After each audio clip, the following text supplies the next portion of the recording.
usahakan jalan provinsi, kalau usah kita tunggu-tunggu itu.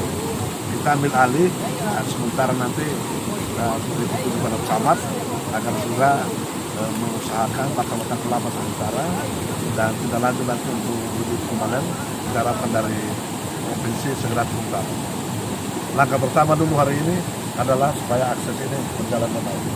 Kepada masyarakat himbauan kami jangan mempersulit orang lewat, ya, jangan mempersulit orang lewat karena ini hanya satu-satunya akses menuju ibu kota kabupaten dari Kabupaten Selatan. Nah, kepada masyarakat saya berharap agar ini kita sikapi, kita membantu masyarakat untuk diseberangkan roda mereka kereta dua dan motor-motor yang lewat.